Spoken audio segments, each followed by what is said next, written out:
menjadi satu.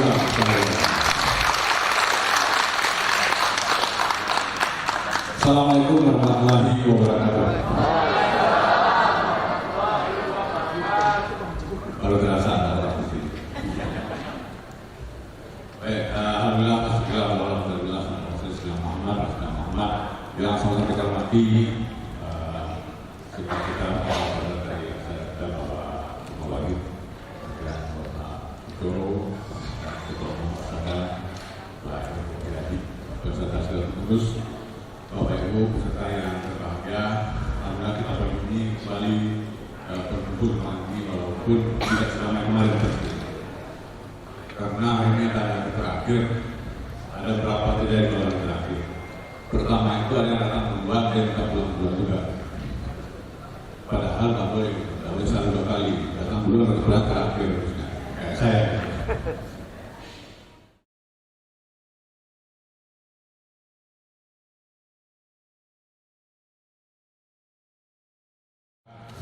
Memberikan terbaik dengan banyaknya peraturan perundangan dalam adaptasi baru. Sebenarnya ada adaptasi baru ya, soalnya banyak peraturan baru. Maka itu hebat Mas di daerah supaya apa belum bisa diadu kemungkinannya. Jadi saya kira tetap dengan terbaik. Nah hari ini mari kita dengar berbicara kita yang akan menyampaikan. Pertama adalah dari Kementerian Keuangan. BU Bidang Keuangan, yang kedua adalah asisten dari Sekretariat Daerah Provinsi DKI Jakarta. Saya diberikan informasi bahwa akan ada video dari Kementerian Keuangan untuk kita putar. Itu saya persilakan kepada operator. Kayaknya di zaman seperti sekarang kok malah bikin lebih repot ya. Apalagi ini nggak perlu karena rumah sakit di sini dan dokter-dokter di Indonesia sudah tidak kalah dengan luar negeri. Apalagi pemerintah punya program yang menjamin pengalaman pasien berobat di rumah sakit BLI Indonesia pasti yang terbaik dan nyaman. Dan rumah sakit BLI itu ada banyak dan tersebar di mana-mana. Salah satunya RSCM. Yuk ikuti launchingnya di BLU Expo 2021 dan ikuti update-nya di Instagram @ppkBLU.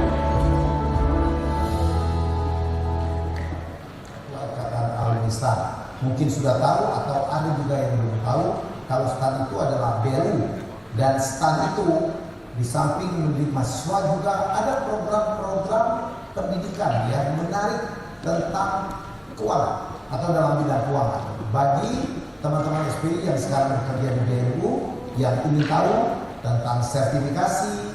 Assalamualaikum warahmatullahi wabarakatuh. Salam sejahtera bagi kita semua. Om Swastiastu, Namo Buddhaya, salam kebajikan. Yang saya hormati para menteri, Kabinet Indonesia Maju, para pimpinan lembaga negara, para kepala staf di lingkungan TNI, memperbaiki ekosistem birokrasi yang lebih efektif dan efisien. Di saat pandemi kita mengakselerasi ekonomi digital untuk meningkatkan akses pelaku UMKM untuk menjangkau pasar nasional dan pasar global. Kita juga mempercepat digitalisasi di berbagai bidang termasuk di bidang kesehatan, pendidikan, dan sektor-sektor lainnya. Demikian halnya harapan saya terhadap Badan Layanan Umum dengan total 252 BLU, jumlah yang sangat besar, yang berada di 21 kementerian dan lembaga dengan aset kelolaan sebesar 888 triliun rupiah dan total pendapatan 96 triliun rupiah. BLU bisa memberikan kontribusi signifikan untuk pemulihan ekonomi nasional dengan kekuatan itu dan sekaligus untuk mendukung reformasi struktural yang sedang kita lakukan. Bonus demografi yang dimiliki menuju Indonesia Maju tahun 2040 ini. Untuk layanan UMKM, BLU harus bisa membawa di forum ini yang akan hormati Ibu Ari Mahdi, Kementerian Keuangan. Mohon izin Ibu kalau sudah ada. Hadir Pak. Ibu Ketua beliau, Ibu Arwah ini adalah Direktur BKPU Kementerian Keuangan. Pendidikan beliau adalah Master Public Management dari Carnegie University di Pittsburgh. Direktur Pembinaan Keuangan di Kementerian Keuangan mulai September 2019 sekarang. Yang kedua adalah Direktur Sistem Manajemen Investasi di Kementerian Keuangan Indonesia dari 2017 September 2018. Yang ketiga, Sekretaris Direktur Jenderal Anggaran Kementerian Keuangan Indonesia tahun 2012. Betul ya Pak ya. Mudah-mudahan saya salam yang menyampaikan. Salam selamat pagi, salam sejahtera buat kita semua. Salam sehat. Yang terhormat tentu saja Pak Heru sebagai ketua sadar di Indonesia bersama para dokter yang saya tidak bisa sebutkan satu persatu, luar biasa sekali pertemuan pada pagi hari ini. Izinkan kami sedikit tadi Pak Dr. Nizari mengatakan ini ada cerita, jadi kita santai saja. Jadi izin ya Pak ya, kita buat santai saja. Oleh karenanya makanya kenapa tadi kami share hari ini adalah tanggal 19 merupakan hari-hari di mana kami baru saja selesai mengawal PLU Expo 2021 yang dibuka oleh Pak Presiden pada tanggal 16 kemarin. Nah, itu tujuannya adalah sama seperti yang diajarkan oleh Pak Heru dengan acara Rakernas hari ini, tentunya ya sudah sekian hari ya. Hari ini kepengennya pulang semua ya Pak ya. Tapi kita mempunyai booth-nya di dalam booth yang ketika kita bicara expo itu konotasi kita adalah ruang-ruang. Nah, expo yang dilakukan oleh PRU ya, oleh kami yang kami lakukan adalah bentuknya virtual. Jadi nggak ada untuk fisiknya nggak ada, tapi virtual dan di situ melalui digital, melalui HP Bapak Ibu sekalian bisa diakses bagaimana expo PRU yang ada di Indonesia. Yang kebetulan ini karena kami mengawal PRU yang ada di Jakarta yang jumlahnya 251 di seluruh Indonesia, plus perwakilan PRU yang ada di Indonesia. Nah ini bisa dilihat melalui website atau melalui Bapak bisa masuk kemudian diturunkan di dalam PP 23 tahun 2005 itu bisa menguatkan bagaimana baik kementerian lembaga maupun PMD bisa bergerak cepat untuk meningkatkan layanan karena dia diberikan fleksibilitas yang kita bisa lihat ke sana dari pendapatan yang dapat digunakan langsung, optimalisasi asetnya. Dan sekarang tahun lalu izin kami update Bapak Ibu sekalian dari sisi pengadaan barang jasa sudah diperbaiki oleh Perpres 12 tahun 2020. Hanya merupakan hanya regulasi pengelolaan tata kelolanya sesuai dengan MONEF itu dikawal dan aturan yang ada. Dan ketika bicara berapa banyaknya aturan yang ada dari sisi DRO, memang kami sudah mencoba merangkum dari 20 jenis peraturan yang ada PMK turunannya kita simplify menjadi satu PMK 129 ya, di mana aturannya lebih mudah dan itu mengacu pada PP sehingga pemahaman Bapak Ibu sekalian sebagai dokter yang harus melaksanakan tugas manajemen memahami bagaimana Bapak Ibu sekalian itu dituntut untuk mengawal manajemen rumah sakit bisa bergerak dengan cepat. Next slide. Next slide. Ayo. Nah ini saya terima saja karena Presiden sudah menyampaikan nomor saya karena waktu saya sempit, kemudian mudah-mudahan kita bisa realisasinya ini yang realisasi sampai dengan November ini 97 triliun, di mana untuk kesehatan Bapak Ibu bisa lihat PNBP-nya adalah 15 triliun. Ya, nah ini merupakan capaian yang luar biasa di dalam kondisi pandemi ini. Terobosan-terobosan boleh kami sampaikan tahun lalu ketika kondisi pandemi sedang terjadi dan rumah sakit cash-nya terjadi mismatch, maka Menteri Keuangan dana ketika terjadi mismatch sekitar 3 bulan. Next slide. Ketika bicara kebijakan ini adalah pengembangan jumlah, misalnya perkembangan jumlah PLU yang sebagian besar kita konsisten bahwa PLU adalah hanya 3,06% dari total rumah sakit di Indonesia atau kontribusi bagaimana ambil 20% itu menjadi ambil slide. Ini arah kebijakan, kalau boleh kita lihat mungkin yang sampaikan kepada Bapak Ibu sekalian bagaimana kami mengawal sebagai kalau ibaratnya di keuangan ini kalau kita bicara politik sebagai itu di dalam kemudian kita bicara menteri teknis kalau yang ini baru yang kedua kan. Next slide. Monggo sebelumnya.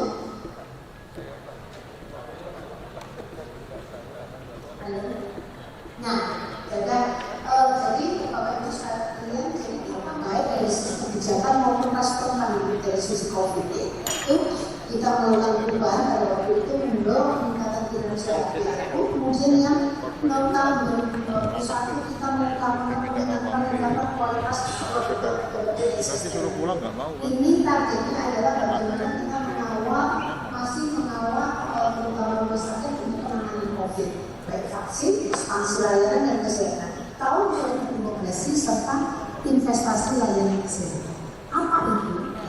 Jadi kita benar-benar bersama ada 3 hal yang menjadi kunci dan target dari Menteri Kesehatan, yaitu satu, bahwa menjadi rumah sakit rujukan terbaik di bidangnya di lingkungan regional Asia Tenggara atau lintas provinsi.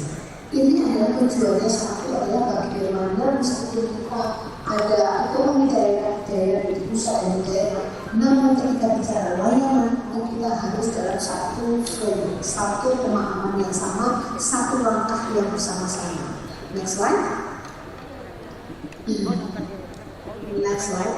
Jadi mungkin ada sedikit kendala ya dari slide-slide ini. Nah, ini mungkin sebagai terakhir dari saya. Jadi Bapak Ibu, jadi kunci ketika ekonomi kita harus melakukan inovasi menjadi pilar penting agar peningkatan pelayanan dapat terlaksana. Tantangannya adalah COVID-19 dan berbagai mungkin memang mau tidak mau menjadikan kita harus mengawal bagaimana dengan adanya proyek masyarakat PP, pengelolaan aset, pengadaan barang jasa, pembentukan unit bisnis ini yang menjadi fleksibilitas yang terus lari, dan itu Bapak Ibu sekalian kemarin itu Expo itu sekaligus untuk memberikan dan satu lagi adalah value yaitu apa speed. Speed adalah sinergi, P-nya profesional, E-nya efisien, E yang kedua adalah efektif, teman-teman itu untuk bergerak. Kenapa? Karena meskipun kita itu bisa fleksibel melakukan tata kelola layaknya bisnis, namun bagaimana juga Bapak Ibu sekalian juga perlu aset dana. Di mana mau tidak mau dan harus mau di situ kita harus masuk kepada kita oleh karena itu kekuatan freelance dan SPI yang kuat dan kemudian terima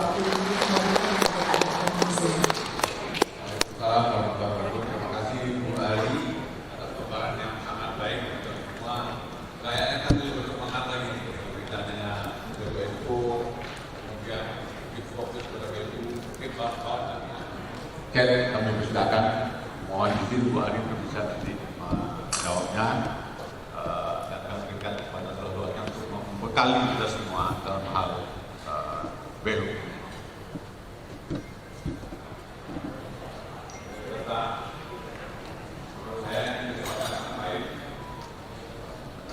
Mudah-mudahan nggak ada ya Pak. Kalau nggak ada saya mau menyampaikan satu hal karena izin karena jadi nanti akan dilanjutkan oleh teman-teman apabila ada pertanyaan. Namun dok, bila diizinkan satu aja. Baik, silakan kembali. Ya, ini memberikan apresiasi nih dok kepada teman-teman PLUD yang sudah dilibatkan di dalam Expo. Ini ada Rumah Sakit Abdul Wahab, Sana Surabaya, RSUD Konawe, RSUD Kulir Kota Banjarmasin, RSUD Al-Ikhlas, kemudian RSUD Dr. Zainul Abidin Kota Bandara Aceh, kemudian RSUD Arifin Ahmad Kota Pekanbaru, kemudian kontribusi dan kerjasamanya, dan insya Allah ini menjadi awal mula untuk kita bergerak lagi. Itu Pak tambahan dari kami. Terima kasih. Wassalamualaikum warahmatullahi wabarakatuh. Terima kasih Bu Ati, kami memang senang kemarin ada seluruh rumah sakit daerah diundang itu dan kami bersemangat Bu untuk mendukung Expo Ibu. Maka kita ikut semua, alhamdulillah dapat apresiasi juga dari Ibu dan terima kasih atas apresiasi Ibu. Mudah-mudahan kerjasama yang lebih baik, lagi yang lebih baik.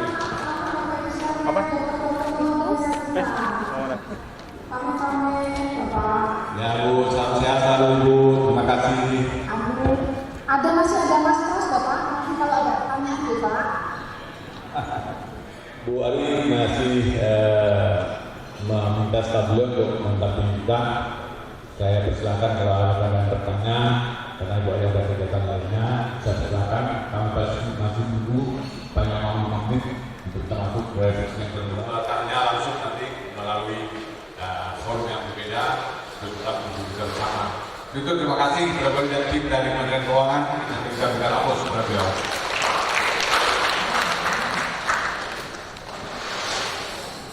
Baik, Bapak Ibu yang hormati, kita akan masuk pada pembicaraan kedua.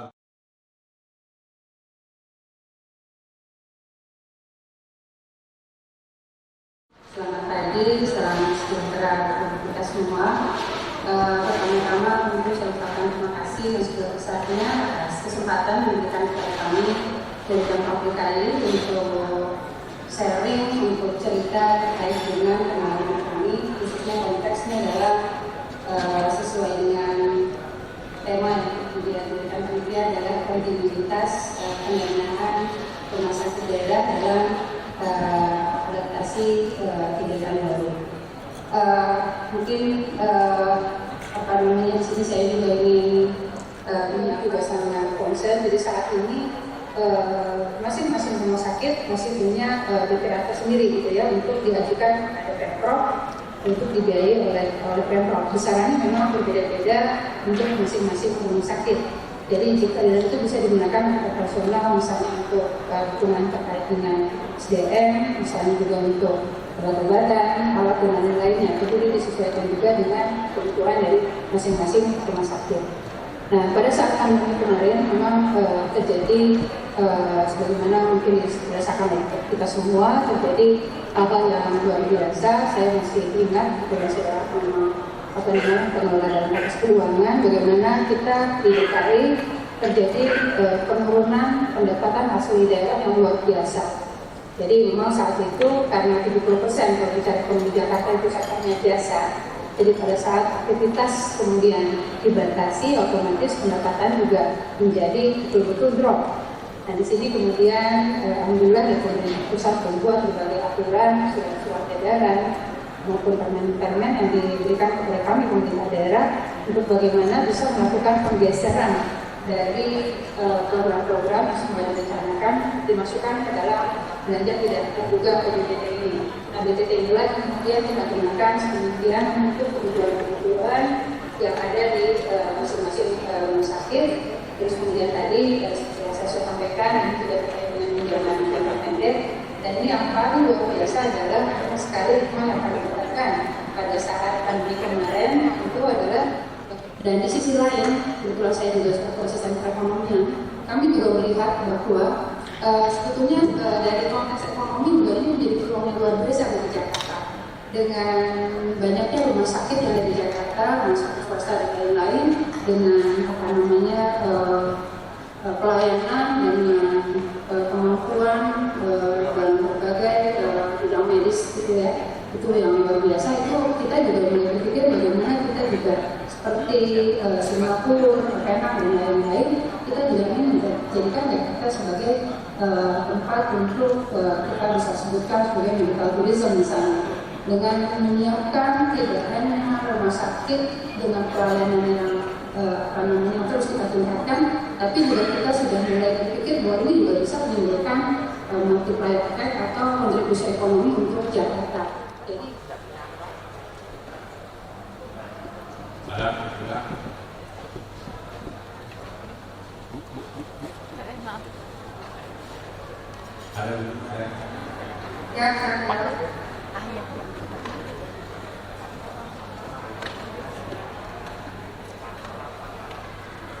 kemudian ada satu bertanya, mungkin sebelum itu mungkin saya itu aja saya tertarik dengan BUMD yang disampaikan tadi mana rumah sakit pada umumnya, di mana sekarang dalam tahap penyusunan RKA pemerintah daerah. Jadi seperti apa Bu BUMD ini dalam kaitannya adalah rumah sakit sebagai UPT dalam penyusunan penganggaran penyelenggaraan keuangannya. Tadi Ibu saya dengar ada menyampaikan bahwa rumah sakit menyusun RKA sendiri dan kaitannya dengan UPT dalam hubungan kerjanya dengan dinas kesehatan juga seperti apa? Karena kami di Provinsi Kalimantan Tengah sedang dalam proses untuk menata seperti itu agar bisa bisa maju juga seperti yang ada di Amerika. Demikian saya sampaikan. Terima kasih. Ya, silakan Bu Sekretari. Saya Ibu dari Kalimantan Tengah. Jadi saat ini memang kita terus melakukan upaya terkait dengan SOTK. Saat ini kita juga sedang melakukan harmonisasi dengan Kemendagri. Nah, terkait dengan bagaimana sistem yang kemudian kita lakukan di Jakarta, bahwa saat ini tentu kita lakukan terus pembinaan. Jadi kita ada pembinaan badan BLUD-nya sendiri adalah dari konteks penganggaran dari Badan Pengelola Keuangan Daerah. Jadi di situ ada satu bidang yang khusus memang menangani terkait dengan semua BLUD yang ada di Jakarta, termasuk diantaranya adalah BLUD di bidang rumah sakit, gitu ya, rumah sakit. Nah, jadi tentu rencana RBA yang ditetapkan atau dibuat oleh masing-masing rumah sakit, gitu ya, kita lakukan monitoring dan dinas juga di sini melakukan juga pemantauan dan juga dari konteks keuangan dari Badan Pengelola Keuangan daerahnya. Nah, kemudian dari RBA tersebut kemudian dilakukan juga review, dan selain itu juga masing-masing rumah sakit juga punya dokumen penganggaran sendiri untuk DPA-nya, DPA yang nanti akan disampaikan kepada pemerintah provinsi. Kepada Bu Asisten Perekonomian dan Keuangan Pemerintah Provinsi DKI Jakarta, Bu Sri Hayati yang telah memaparkan secara baik dan informatif dari kita semua. Mudah-mudahan kita bisa ambil manfaatnya dan itu kita berikan aplaus kepada Ibu. Terima kasih Ibu. Sama-sama. Tasnya adalah masih daerah dan tadi kita bicara BLUD seperti apa. Kami mengusulkan jika dimungkinkan menurut Bank nanti telahannya, variasi yang kita lakukan dari standar Kemenkes adalah bagaimana kita sebagai sahabat hati para asesor itu memberikan pemaparan, membuat indikator atau elemen penilaian dan terhadap pelaksanaan BLUD gitu. Jadi sehingga nanti semua kami informasikan juga untuk hari ini Ibu dan Bapak yang informasi dari saya belum ada. Jadi untuk yang extend memperpanjang tanggal silakan nanti sebelum jam 12 ke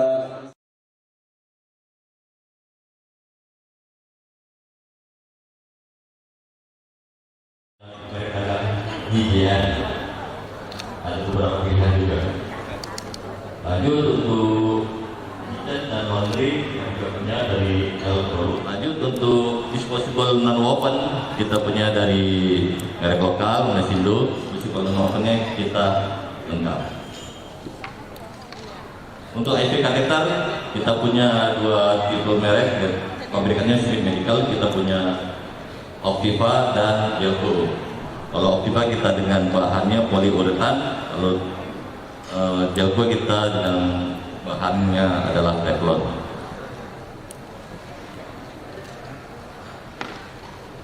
Terus kita juga kerjasama dengan PT APN Abadi Indonesia, yaitu mereka memproduksi ada dental uni. Ini kita cukup sudah lama kerjasama dengan PT Abadi Indonesia.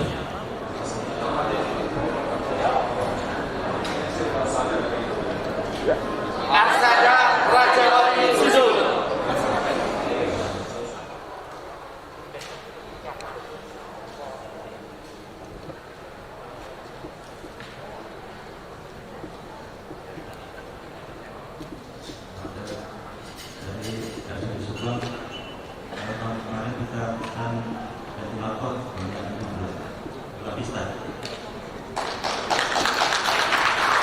benar. Bella Lisa di bulan ini. Siapa tak kasih? Alhamdulillah. Nah, yang kasih link itu Pak Bambang, Bu. Benar-benar ini. Yang pernah Pak Bambang semua yang dokter sampaikan. Terima kasih semuanya atas perhatiannya. Assalamualaikum warahmatullahi wabarakatuh. Ada doorpressnya kan Pak, yang jawab tadi SD mana begitu. Nah nanti kemudian kartu itu silakan dimasukkan ke dalam wadah yang nanti akan dibantu oleh panitia yang akan datang untuk menghampiri ibu dan bapak sekalian. Dan kemudian untuk coffee breaknya sudah di-serve, kemudian di belakang masih ada kopi, ada teh juga. Nanti kita sambil berjalan karena sesaat lagi kita akan lanjutkan ke sesi acara berikutnya, yaitu Yuwono, anggota Dewan Penasihat, Pak Kuntoro, Ibu Murtiati, dan teman-teman yang berbahagia. Tibalah kita pada rapat kerja yang kedua sebelum sampai pada acara rangkuman. Yang ingin saya sampaikan, slide-nya,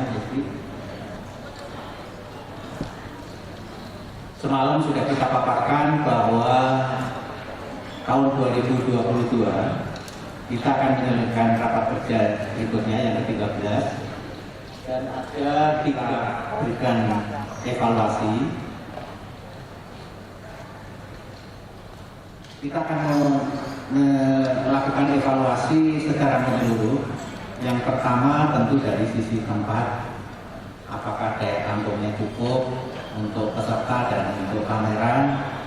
Yang kedua transportasinya. Yang ketiga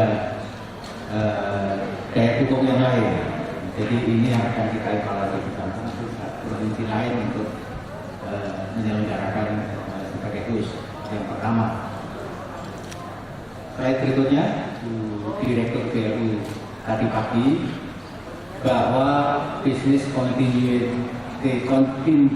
plan di mana respon tahun 2022 itu adalah pemulihan ekonomi. Tetapi kita harus memprediksi kira-kira pola penyakitnya bagaimana. Kemudian kunjungan BPJS ke rumah sakit kita bagaimana.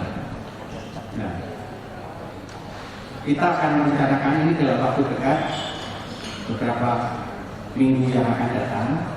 Kita akan merencanakan pertemuan berikutnya untuk membuat BJP yang akan bekerjasama dengan MKUGM. Paling tidak sebagai pelindung. Selanjutnya, Bapak Ibu sekalian, menjabat direktur sejak ekonomi terjadi pandemi. Ada 3 hal pokok yang menjadi perhatian utama kita saat ini paling tidak. Yang pertama, kelembagaan, di mana kita tahu sampai saat ini masih bervariasi. Ada sebagian daerah yang masih menetapkan RSD-nya sebagai lembaga teknis daerah tidak mau berubah, dan ini tidak masalah. Tetapi juga ada yang masih menggunakan dasar PP nomor 18. Namun secara pelan dan pasti sudah mulai banyak yang menetapkan rumah sakit daerah sebagai unit organisasi bersifat khusus. 3 hal ini, kenapa? Karena kalau kelembagaan itu masih betul dalam realisasi PP 72, maka proses selanjutnya akan terganggu. Kewenangan juga begitu. Ketika tidak ada otonomi di pengelolaan di rumah sakit, pasti pelayanan juga akan terganggu. Dan yang terakhir, fleksibilitas melalui BLU penuh itu juga sesuatu yang keniscayaan. Jadi tolong teman-teman direktur, 3 hal ini menjadi prioritas untuk diberesin dulu. Dan ini tugas teman-teman pengurus wilayah yang 6 kemarin baru dilantik, ditambah yang masih menjadikan sebagai pengurus wilayah, memfasilitasi, mengadvokasi untuk anggotanya agar bisa secepatnya menjadi unit organisasi bersifat khusus. Nah, dua hal ini saya kira, Bapak sekalian, kalau yang saya tulis hijau itu yang ke kanan itu kalau kelembagaannya jelas, karena menurut PP 72 memang harus OBK, otonominya sesuai dengan apa yang diamanatkan oleh PP 72, jadi memiliki kewenangan sendiri, otonomi sendiri, kemudian kredibilitasnya juga jelas, baru kita memikirkan juga di dalam rumah sakit kita manajemen atau pengelola, dua profesional pemberi asuhan, dan yang ketiga adalah tenaga lain yang sebagai supporting pelayanan. Betapapun manajemen siap, pemberi asuhan dan pelayanan siap, tetapi kalau tidak didukung oleh tenaga lain yang sebagai supporting system, maka itu tidak akan bisa memberikan pelayanan yang bagus. Karena beberapa pembicara mengatakan bahwa rumah sakit adalah kerja tim. Kalau yang saya tulis merah, berarti teman-teman harus siap-siap dengan mutu yang tidak bagus, apalagi penuh dengan risiko. Ini yang menjadi fokus perhatian kita ya. Jadi mohon nanti bisa dirumuskan bersama-sama. Lanjut. Ya, terima kasih. Ini sebagai langkah berikutnya, langkah jangka pendek dan jangka menengah, Bapak Ibu sekalian. Tentu nanti akan kita rumuskan bersama-sama di dalam perencanaan berikutnya. Sebelum saya akhiri, sebelum masuk pada rangkuman, barangkali ada hal yang ingin disampaikan Bapak Ibu sekalian. Saya mulai dari sebelah kanan saya. Tidak ada, sementara sebelah tengah kanan.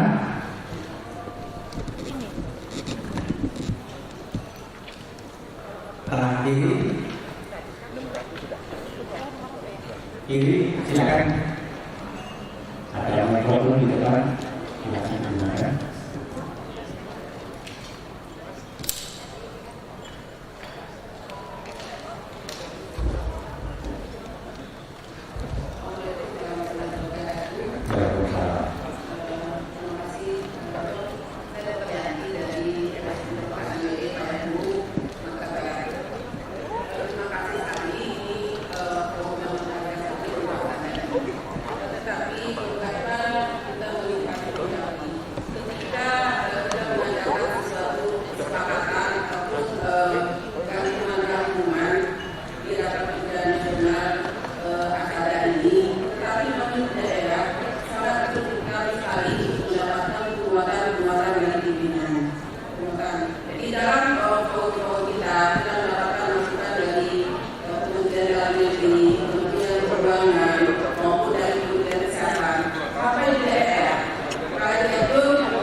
seperti pagi hari ini mestinya kita berharap kedua beliau bisa hadir, meskipun dengan Zoom, tapi karena kesibukannya salah satu tidak bisa hadir karena tadi pagi saya kontak beliau ada di NTT di Kupang karena ada pertemuan dengan Gubernur NTT. Tetapi kita tidak intinya, dan dari pengalaman terus terang ini juga dari sendiri pernah mengundang sekda terkait dengan BLU rumah sakit maupun BLU puskesmas. Tetapi apa yang terjadi ketika topiknya pembahasan BLU itu akhirnya disposisinya ke asisten ke kepala dinas ke direktur rumah sakit. Bagian besar seperti itu. Gitu. Jadi kita sedang cari upayanya untuk bagaimana menjembatani ini. Tetapi kita tidak boleh putus asa, harus kita suarakan terus. Kalau perlu adakan pertemuan di tingkat provinsi, seperti teman-teman yang di Jawa Timur, Jawa Tengah itu ada pertemuan di tingkat provinsi yang dikoordinir oleh Arsada wilayah provinsi, menghadirkan direktur rumah sakit, menghadirkan pihak-pihak terkait yang ada di Polda dan sebagainya, kemudian kita bersepakat. Terakhir di Sumatera Barat saya mendapat undangan dari Badan Pariaman. Beliau mengundang saya, mengundang Gadi dari BUD dan dari Gubernur daerah untuk membuat kesepakatan. Dan yang hadir semua stakeholdernya rumah sakit di Badan Pariaman, dan mudah-mudahan itu bisa mencairkan suasana. Karena sebetulnya konsep-konsepnya sudah disepakati bersama. Jadi itu tinggal kali. Mungkin bisa Dr. Ismawati bisa ditanyakan hal ini. Saya kira begitu ya. Satu lagi Bapak Ibu sekalian, cukup?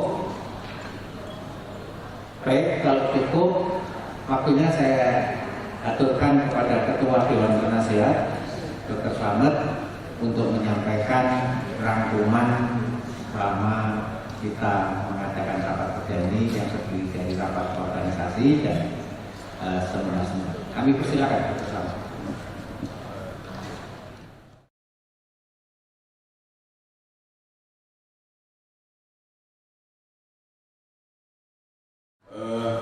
Assalamualaikum warahmatullahi wabarakatuh.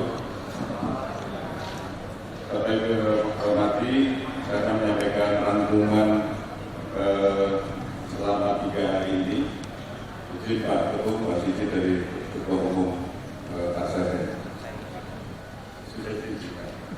Baik, yang pertama, hari pertama kita launching tentang kelas DAP.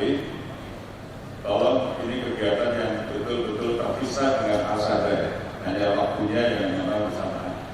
Karena tetangga sebelah muncul di GAI ini nanti ada masalah gitu. Jadi kita sudah menjadi kelas DAP, kemudian masing-masing asesor harus siap untuk nanti meningkatkan kemampuannya dengan pelatihan-pelatihan, dan nanti siang hari ini saya dapat informasi diundang ya, jam 1 siang.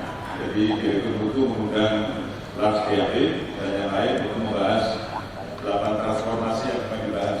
Ini satu perjuangan yang masih belum selesai, bagaimana sertifikatnya, kemudian standar dan sebagainya. Selamat berjuang Pak Ketum dan sukses.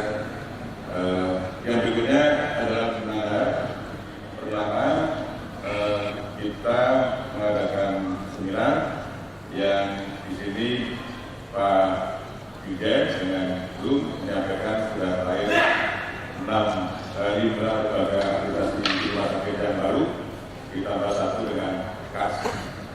Dan KAS sudah lebih dulu, SK-nya tahun 2020 sehingga tidak dibuka dalam PMK yang baru tahun 2021. Kemudian metode aplikasi nanti sementara dilakukan dengan hybrid dengan tinjauan di lokasi maupun juga dengan Zoom. Kemudian akan diatur lebih lanjut tarifnya dan sebagainya akan diatur kemudian termasuk sertifikat dan sebagainya, dan hari ini nanti akan dibahas. Itu dari Prof. Kadir. Kemudian dari Pak Bambang Wibowo menyampaikan bahwa dari hasil surveinya itu hasil akreditasi itu ada hasil signifikan, tapi dalam konteks compliance, kepatuhan terhadap proses-proses yang ada, tapi outputnya masih belum signifikan. Jadi di SOP kemudian dan sebagainya ini barangkali dari Pak Bambang, sehingga tantangan ke depan beliau ingin nanti aplikasi yang akan datang tentu signifikan output dan outcome-nya. Tentu tantangan sendiri, beliau menyampaikan ada 3 hal, yaitu tentang lembaganya, kemudian standarnya, dan yang ketiga tentang SDM-nya, yaitu asesornya. Asesor supaya nanti akan masih betul nanti tolong Pak Heru nanti didiskusikan dengan dari kita. Hal yang sama untuk peringatan mutu dan keselamatan pasien. Kemudian ada 3 hal. Disampaikan juga rapat-rapat dewas sebelum kesehatan ada 3 hal. Rumah sakit 1 sebagai untuk meningkatkan mutu keselamatan pasien. Kemudian pengembangan center of excellence dan center hospital. Sehingga diharapkan rumah sakit besar di daerah itu akan mengampu pada rumah sakit di daerahnya, sehingga dengan harapan nanti seluruh masyarakat di Indonesia nanti akan mendapatkan pelayanan sama walaupun dari periferi, karena dia bisa mentransfer ilmunya pelayanan dari rumah sakit besar. Ini saya kira dilanjutkan dulu. Setelah pandemi, dia melakukan simulasi bahwa ternyata rumah sakit itu beberapa contoh meningkatkan pendapatannya, bahwa pendapatan itu ada yang 200% dibanding dengan BPJS. Ini juga andai kata nanti pandemi sudah selesai, dan dengan pendapatan akan turun, sehingga ini akan pasti ya dari target ada keuangannya, kemudian juga bagaimana pengendalian infeksi untuk depan dan inovasi-inovasi yang di rumah sakit diharapkan dari Pak Dodo. Dan dari simulasi peserta itu kemarin juga didapatkan ada gambaran bahwa sebagian besar peserta mengatakan bahwa dengan COVID ini justru pendapatan dari COVID itu Undang-Undang 44 2009 sebagian pasalnya sudah dianulir dengan Undang PP 47 2021, sehingga tolong teman-teman ketika membuat konsideran undang-undang perhatikan pasalnya, jangan-jangan pasal yang digunakan pedoman sudah dirubah di dalam PP 47. Kalau ada hal yang teman-teman harus berjuang terus dan Pak sangat banyak. Kalau kita sudah menghadapi rumah sakit daerah mau apa lagi? Apa sudah kita berikan kan? Jadi uang barang orang sudah dikelola, tapi dalam pelaksanaan di daerah itu ternyata tidak semudah yang diucapkan oleh beberapa bidang ini yang untuk advokasi pada bidang daerah sangat penting. Jadi tolong jangan selalu menunggu surat-surat instruksi dan sebagainya, karena otonomi daerah itu variasi sekali. Ini juga kemampuan teman-teman leadership dan advokasi akan diurus. Yang berikutnya adalah transformasi dari rumah sakitnya. Dulu ada rumah sakit kandang satu itu untuk ada kambing di situ, tapi kalau mau itu, dan beliau ternyata bertransformasi ada 5 hal, yaitu kepemimpinan. Ini saya kira organisasi menurut Management itu kuncinya pada kepemimpinan. Saya kira kami pernah sekali di sana rapat untuk melahirkan kelas kreatif. Nah, rapat di sana juga kali teman-teman diperhatikan bisa belajar di sana. Bagaimana berbicara khususnya untuk itu dimanapun, kalau ada studi banding itu misalnya digitalisasi adalah prosesnya. Juga di sana kalau diklik lalu keluar angkanya juga kan untuk klik itu berdarah-darah bisa tahunan. Ini barangnya tolong perhatikan. Terus lesson dan value itu yang diperlukan di kalangan lapangan. Yang berikutnya hari kedua ini Pak Wahid telah menyampaikan perjalanan turun naik. Dulu kita sudah on track, rumah sakit sudah menjadi lembaga teknis daerah langsung di bawah bupati melalui sekda. Itu pun kalau kita lihat tidak semua rumah sakit yang sudah BLUD itu bisa mengoptimalkan 15 aktivitas.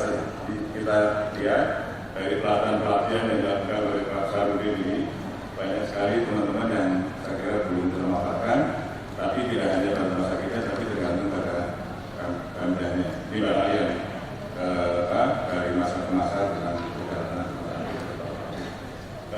keynote speech yang dari Menteri Kesehatan disampaikan nanti oleh Bu Direktur, yang juga diharapkan rumah sakit mampu meningkatkan pelayanannya. Kemudian ada 6 transformasi, 3 untuk pelayanan primer dan 3 lagi untuk rujukan. Kemudian untuk tahun yang akan datang, untuk screening pelayanan primer akan lebih digiatkan, selain juga kemampuan untuk rujukan.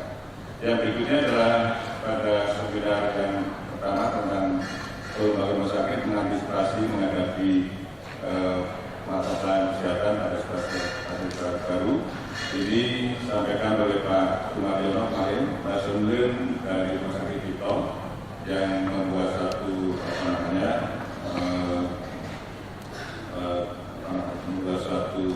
zonasi antara daerah merah, kuning, dan hijau yang digunakan untuk pelayanan, tapi juga untuk mengatur tata negara, tata alur, screening, biasa, dan juga penggunaan APD dan sebagainya. Ini disampaikan oleh Pak Sumaryono kemarin, dan ini saya kira harus diantisipasi walaupun nanti pandemi sudah mulai mereda, zonasi ini tetap harus dilakukan. Mulai seorang datang ke tempat parkir sampai patient sampai keluar lagi dari tempat parkir. Ini barangkali yang justru itu sangat kumulatif. Ini kadang-kadang kita menggunakan model-model konsep, tapi kadang-kadang implementasinya juga tidak semudah itu, sehingga kalau ada kita materinya ada ya bagikan itu per kota itu dianalisis, saya kira akan bagus sekali karena itu akan ada setiap masalah di situ dan berdasarkan inovatif di Jawa Timur sangat dikenal yang lebih dulu maju penanganan COVID. Dia tidak melulu sama sekali untuk masalah kerugian, tapi justru dia leading termasuk dalam penanganan pandeminya. Kemudian rumah sakit harus memiliki potensi kolaborasi dengan negara, misalnya tadi dengan contoh-contoh digitalisasi, Microsoft, kemudian Apple, kemudian Amazon dan sebagainya. Dia kawasannya cukup luas dan itu dilakukan di rumah sakit nasional Surabaya. Jadi saya kira di Surabaya Barat ini rumah sakit yang cukup dikenal di Surabaya. Kemudian juga beberapa ini menampilkan bagaimana pengalaman beliau sebagai surveyor selama ini. Dia menyampaikan bahwa yang akan datang pelaksanaan akan berubah, sertifikasinya, standarnya, biaya, kemudian secara luring dan daring, kemudian lembaga baru seperti disampaikan, dan lagi nanti kita akan tadi minta Pak Muzeli dan kita harus punya spesifikasi bahwa jadi memang berbeda dengan yang lain, sehingga hasilnya diharapkan akan lebih baik. Mengurus asarat kan ada 6 wilayah, kemudian ada seminar ini dengan beliau menyampaikan latar belakangnya, kemudian bagaimana berbagai contoh aplikasinya di rawat inap, laboratorium, ICU dan semuanya. Saya kira, dan kalau lihat di sana itu turun naik penggunaan sampai ketiga, bukan sendiri, dan ketiga lagi. Ini sekali lagi ada proses-proses. Pengalaman kami membuat transformasi dari manual ke digital itu hambatannya ada hambatan taktis non teknis. Dengan digital semuanya menjadi terbuka. Maaf ya, dompet-dompet kecil di ruangan-ruangan sudah hilang. Ya, akibatnya ada satu hambatan. Lagi ada setiap pembaruan pasti ada resistensi. Resistensi ada 2. Satu menyangkut aktualisasi. Saya akan hilang di jabatan saya. Kepuasannya akan hilang. Yang kedua dari aspek ekonomi. Saya akan kehilangan di pendapatan saya. Ini barangnya yang bagaimana direktur harus benar-benar mandi pengalaman lagi. Karyawan kita sebagai besar adalah masalah perut. Jadi ketika menyetop pendapatannya dari kegiatan yang quote-unquote ilegal, kita harus menggantikan kira-kira sebesar itu tapi legal. Ini barangnya yang kuncinya. Tapi kalau tidak nonsense, itu hanya teori saja. Tidak boleh kita mengatakan Anda pun sudah bekerja di desa. Jadi betul-betul dan itu bisa kalau dilakukan dengan baik, karena rumah sakit daerah mempunyai SDM yang bagus, juga mahasiswa saya tadi tentang apresiasi pada teman-teman di Asada yang di wilayah semakin aktivitasnya luar biasa. Tadi malam ada betul-betul dari tuan rumah ini menggambarkan mungkin ada euforia ya setelah 2 tahun di rumah terus kepengen rame-rame di sini. Hari ini saya surprise juga. Ini saya tepuk tangan untuk teman-teman di sini. Saya sebagai harap ya. Kalau nanti Pak Erik dipantau setelah ini mudah-mudahan semuanya selamat seperti saya. Karena ini sebagai satu hal yang masih pertama kali. Bahkan dari Papua, dari Aceh datang luar biasa. Jadi saya kira mungkin kerinduan kita untuk ketemu selama ini di Zoom, nanti sudah ketemu di kantor. Itu adalah yang perlu kita apresiasi. Jadi Pak, maka kalau Kementerian Keuangan, saya kira komitmen ya untuk BLU luar biasa. Saya kebetulan sebagai Dewan Pengawas dimasukkan ke mulai dari Karyadi, Mais, kemudian di Jiwa Malang, sekarang ada di Salatiga. Itu relatif direkturnya itu bisa mengembangkan rumah sakit dengan baik. Tapi rumah sakit daerah itu kendalanya luar biasa. Jadi barangkali yang kita akan berjuang terus kan supaya nanti ada sinkronisasi antara Kementerian Dalam Negeri dan Kementerian Keuangan dan supaya teman-teman lembaga negara bisa juga bisa berjuang seperti yang kita sakit anggaran, layanan publik yang affordable, kemudian optimalisasi aset dan kas, perbaikan tata kelola serta mitigasi risiko. Jadi saya kira kemudian juga target 2022 penguatan pelayanan kesehatan yang affordable, kemudian juga strategi untuk inovasi BUMD yang lalu Menteri Kesehatan dan Menteri Keuangan mengevaluasi tentang BLU di seluruh Indonesia dan yang bertumbuh sangat bagus adalah rumah sakit. Ini barangkali yang juga apresiasi pada rumah sakit dan ini mudah-mudahan bisa menjelaskan juga pada yang rumah sakit. Kemudian tadi dari sisa berikutnya rumah sakit daerah BLU fungsinya satu pada NSP, bagaimana menyusun strategi bisnis, strategi rencana strategi bisnis atau RSA, lalu dijabarkan dalam rencana bisnis anggaran yang tahunan tadi. Jadi mohon ya, tolong kerjasama antara Dewan Pengawas, jajaran direksi harus bagus. Karena pada waktu menyusun SP dan FPA itu adalah fungsinya, oleh tentunya akan dijabarkan untuk aktivitas. Saya kira ini yang dari kemudian dari Rakernas, saya kira Rakernas dari disampaikan oleh Pak Heru. Tadi semua ini akan disampaikan oleh Pak. Saya kira buku ini bisa membacakan kerjanya buku. Terima kasih. Saya terus serahkan nanti kalau nanti.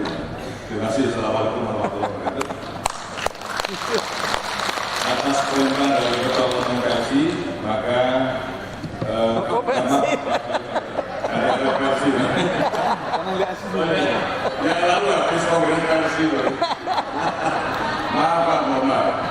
Jadi kegiatan launching LAS DAP, kemudian Rakernas Asada selama 3 hari, mulai 17 sampai 19 November 2021. Atas nama teman-teman semuanya, kita harapkan ditutup. Mudah-mudahan selamat sampai tujuan. Jangan lupa berkirim kabar.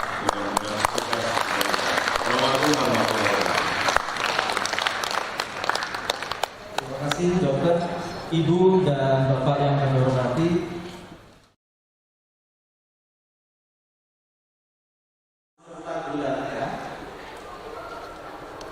Pendiri Asada. Semua banyak. Mohon izin Ibu dan Bapak, kami belum memberikan informasi bagaimana cara. Pertanyaannya kita ganti. Sebutkan nama beserta gelar lengkapnya. Ketua Umum Asada.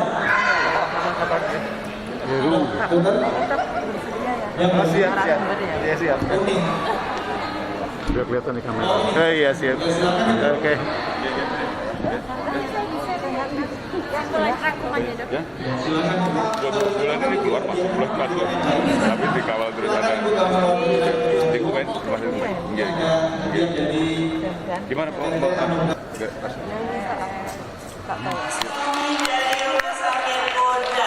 Pak Mustomi sudah pulang? Sudah pulang? Anda masih bersama kita?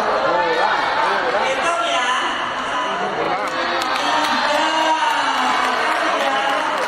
Pak Mustomi bisa. Nomor 55. 55. Aditya, saya tuh.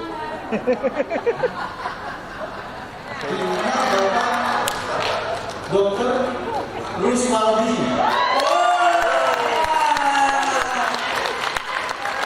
Kok yang sini terus? Ya Bapak, ini vouchernya bisa dibelanjakan di Semarang Bapak. Voucher bisa dipakai dimanapun Bapak senilai 200 juta.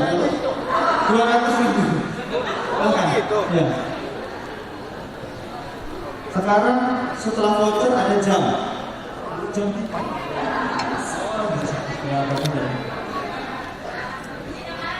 nomor berapa? Nomor 77.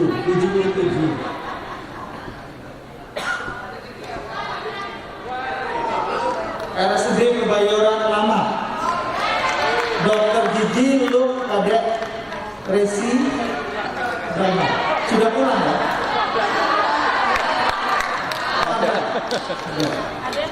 Ada. Oh, sendiri.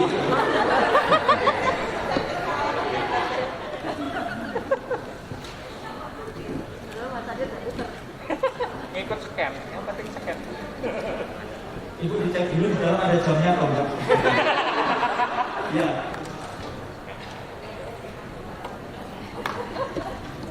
Di rumah sakit RSD Kapisa, Bapak Nur Cahyo Hadi.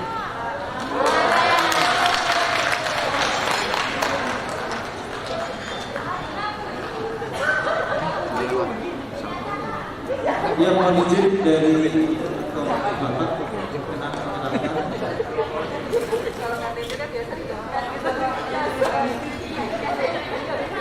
Yang terakhir sekarang belakangnya angka 3, 83. Dari RSD Sidoarjo, Dokter Lasmi Herawati.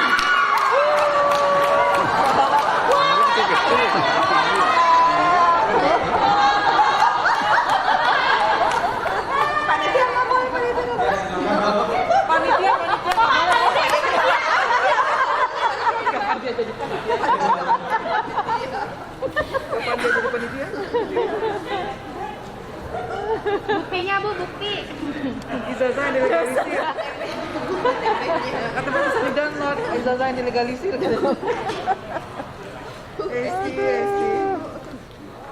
Terima kasih.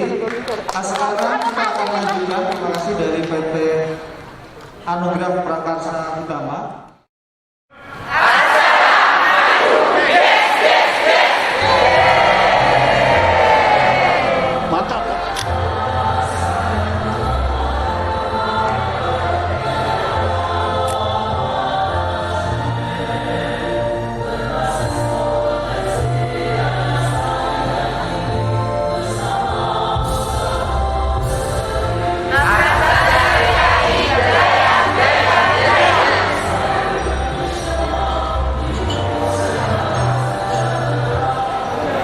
Siang dengan berakhirnya Rakernas Apsada ke-12 tahun 2021, kami sangat bangga dengan kesulitan dan kebersamaan para rumah sakit daerah di seluruh Indonesia yang hadir dari Sabang sampai Merauke.